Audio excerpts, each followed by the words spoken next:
Goeiemôre almal, wees gegroet in die wonderlike naam van Jesus op hierdie geseënde Woensdagoggend en baie dankie vir die voorreg wat ek het om 'n woord met julle te kan deel.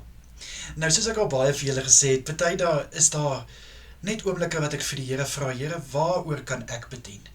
En ek ontvang hierdie vers, Genesis 22 vers 13 tot 14. Dit is die deel waar Abraham sy seun moes offer. Maar net voor voor Abraham dit gedoen het die Here vir hom gesê, Abraham, moenie aan jou seun raak nie, ek het jou geloof gesien, en nou weet ek dat jy my werklik lief het. Kyk agter jou. En toe Abraham so kyk, toe sien hy 'n lam, wat met sy horings vas is in 'n doringbos. So Abraham het toe die lam gevat, en hy het hom geoffer. En die berg waar hy die offer gebring het, het hy toe genoem, die Here sal voorsien. En tot vandag toe nog, is dit so, by daai berg. Nou ek wil nie woord bring oor Abraham wat sy seun geoffer het nie. Ek wil stilstaan by die lam. Nou hoekom? Die lam wat hierso geoffer is 'n simbool van Jesus Christus, wat die lam was wat vir ons geslag is aan die kruis. Die lam wat vir ons geoffer is. Maar as ons nou bietjie verder dink, en bietjie verder gaan kyk, dat Jesus was onregverdig aan daai kruis vasgeslaan. Jesus was so onregverdig gemartel. Jesus het niks verkeerd gedoen nie. En dis die hartseer ding, my broer en suster. Jesus het niks verkeerd gedoen nie. Maar hy het vir ons sondes gesterf. Dink jy nie dit is baie onregverdig nie? Selfs met hierdie lam wat geoffer is, daai lammetjie het niks gedoen nie. Maar daai lammetjie was geoffer. En dit het my laat dink, hoeveel keer in ons lewens ervaar ons nie onregverdigheid nie, my broer en suster. Dit kan in vriendekringe wees, dit kan by die werk wees, dit kan ongelukkig by kerke ook wees. En in ons eie familie bevind ons soveel onregverdigheid. En dan wonder jy, wat het ek gedoen om dit te verdien? Hoekom moet ek deur hierdie onregverdigheid gaan? My broer en suster, ek wil hê jy moet vandag weet, Jesus was ook onregverdig in hegtenis geneem. Jesus was onregverdig gemartel, maar hy het dit gedoen, want hy is lief vir ons. Nou sê ek, dat jy moet onregverdigheid hanteer, glad nie.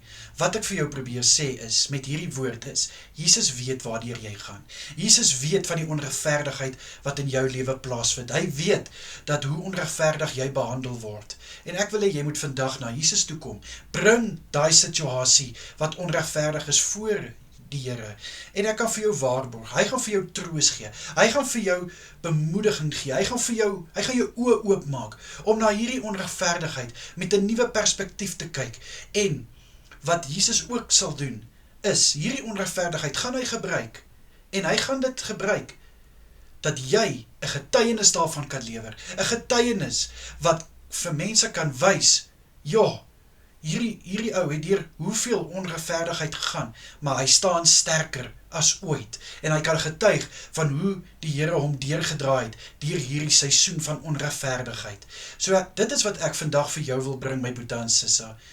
Moenie opgee, of moenie een kant toe gaan, of alles en almal een kant toe skuif, omdat jy onregverdig behandel word nie. Lê dit voor die Here neer, gee dit vir die Here, en ek kan vir jou sê, hy gaan vir jou 'n vrede en 'n troos gee, soos jy nooit gedink het jy sal ervaar nie, en dan sal jy weer kan opstaan, en jy sal met nuwe moed, hierdie dag wat voorlê, sal jy kan aanpak. Ongeag hoe onregverdig jy behandel is, dit kan iets wees wat selfs in die verlede gebeur het. En ja, ons moet die verlede los waar dit is. Maar is dit moeilik as die verlede homself herhaal? Ongelukkig. Maar selfs dit, bring dit voor God. Onthou, ons dien 'n God van regverdigheid. En al word jy op aarde onregverdig behandel, kan ek nou vir jou een ding sê, God sal jou nooit onregverdig behandel nie. God is 'n righteous God. En hy soek regverdigheid. En hierdie situasies wat jy jouself in bevind, waar jy so onregverdig behandel word, kan ek nou vir jou sê, God weet daarvan, en hy sal met dit werk, hy sal met dit deel.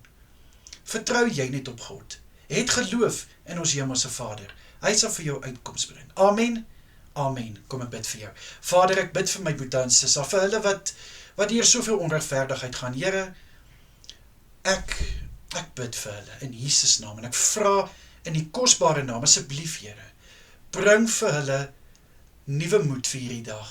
Ek bid in Jesus naam, nee, ek pleit in Jesus naam, om vir hulle te vertroos, Here, dat hulle weet, al word hulle op aarde onregverdig behandel, by Jesus Christus is daar nie iets soos onregverdigheid nie. Liewe Here, you are the God of the righteous, en ek bid oor my boetie en sissa in Jesus naam, dat hulle by U nuwe moed sal vind, by U nuwe hoop sal vind, dat hulle weet hoe hulle met hierdie situasie van onregverdigheid kan deel. Asseblief Here, in Jesus Christus naam is dit my gebed. Amen en amen. My boetie en sissa, julle moet 'n wonderlike dag verder hê. Kyk asseblief mooi na julle self en natuurlik as dit die Here se wil is, bring ek môre vir julle weer 'n woord. Tot dan, totsiens almal, mooi bly.